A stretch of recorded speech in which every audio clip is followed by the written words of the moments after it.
Doğrusu kitabın bütününün uygulanması gerekiyor her şeyden önce. Kur'an-ı Kerim'de bize Allah Teala'nın hitabında biliyoruz ki siz kitabın bir kısmına inanıyor da bir kısmını inkar mı ediyorsunuz diye şiddetli bir uyarı, tehdit, hatta bir zeciri vardır.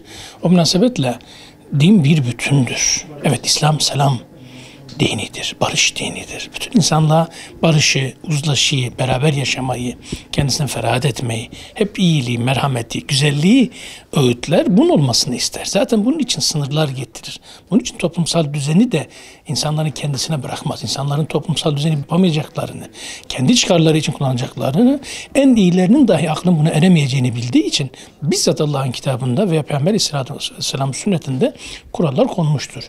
Bütün bunların hepsinin beraber uygulanması Müslümanlar için değil, sadece bütün dünya için, bütün insanlık için çok büyük bir rahmettir. Çok büyük bir hayat vardır, evet, kısasta olduğu gibi. Ancak bütününün uygulanması şartıyla, hep beraber olması şartıyla. Bugün dinin önemli kısmını, toplumsal adaleti, ifsadın önüne geçmeyi, insanların hepsinin özgür düşünebilmesiyle ilgili ortam sağlamayı, ekonomik ve güvenlik anlamında insanların ihtiyacı olan her şeyi yerine getirmeyi, bütün bunların tümünü yeteri kadar yapmıyor. Az önce bahsettiğim diğer görevleri, sorumlulukları üstlenmiyor. Orta bırakıyorsanız son aşamada bir türlü iyi gitmeyen işinizin, aslında beceriksizliğinizin ortaya çıkması sebebiyle kalkıp üstüne işi İslam'a veya Kur'an'a havale etmeye çalışıp da kısastan bahsetmek çok yanlış bir şeydir. Bakın, evet, İslam'ın hadleri, İslam getirmiş olduğu ceza hukuku tam insanlığın istediği şekliyledir esasen. İnsanların mantığına ve akıllı olan için de esasen gönlüne de uygun olan şeydir. Ancak İslam'ın ceza hukuku ne zaman tesis edilir, ne zaman yapılır? Bütün diğer az önce bahsettiğim şeylerin veya bahsedemediğim şeylerin hepsi uygulandıktan sonra en sondadır.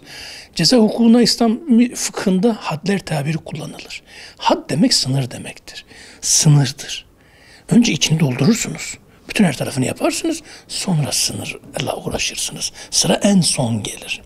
İslam'ı uygulamak demek, hadleri uygulamak demek değildir. Ve hadleri uygulamak, İslam'ı uygulamak demek değildir. Yok, bu yanlıştır. Siz yeteri kadar insanların iyiliğini isteyen kişilerin önünü açtınız mı? İfsadla ilgili beynel milel çalışmaların doruk noktaya ulaştığı bu dönemde bunu önlemek adına en ufak bir girişiminiz var mı? Tam tersine teşvik etmekle alakalı şeyler duruyor mu? Devam ediyor mu? Tam tersine engel olmakla alakalı, en ufak sesini çıkaranlarla alakalı bastırıcı bir yaklaşıma gerçekten veya dolaylı anlamda destek veriyor oluyor musunuz? Kendiniz veya kanunlarınızla. Bütün bunlar dururken İslam'ın bir parçasından bahsetmek hususu kesinlikle yanlıştır. Kesinlikle İslam birilerinin sıkıştığında hükümlerine sığınılacak bir din nazarıyla bakılamaz. Sıkıştığında sadece gireceğiniz bir alan değildir. Dinin bütününe inanacaksınız, bütününü uygulayacaksınız, bundan bahsedin. Bazen kafanıza estiğinde Nas'tan bahsedeceksiniz, Nas diyeceksiniz. Esmediğinde Avrupa kriterleri kimlerin şeyinden bahsedecekseniz, burada karışmayın. Dini siyasete alet etmek demek budur. Kimse dini siyasete alet etmeye çalışmasın. Hele de dindar kimliğiyle, Müslüman geçmişiyle, İslami fikir geçmişiyle bilinenlerin, özellikle siyasetçilerin ve yetkililerin bu hususta çok dikkatli olması gerekiyor. Dine eğer faydanız yoksa zararınız da olmasın en azından. İslam dininin cevap vermemiş olduğu tek bir husus yoktur.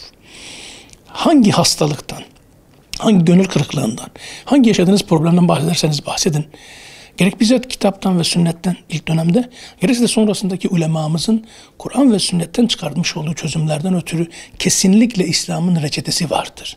Eğer İslam'a sığınmak istiyorsanız tamamen sığınmaya çalışın. Bu vesileyle bu gibi hususlar gündeme geldiği için bizim toplumsal olarak çok daha fazla bir şekilde başta Cumhurbaşkanı olmak üzere yetkilileri sıkıştırmamız gerekiyor. Biz Müslümanız. İslam'ın hükümlerinin uygulanmasını istiyoruz. Kısastan başlamayın. Ancak kısasa varacak şekilde İslam hükümlerinin uygulanmasıyla alakalı bize yol açın, irade gösterin.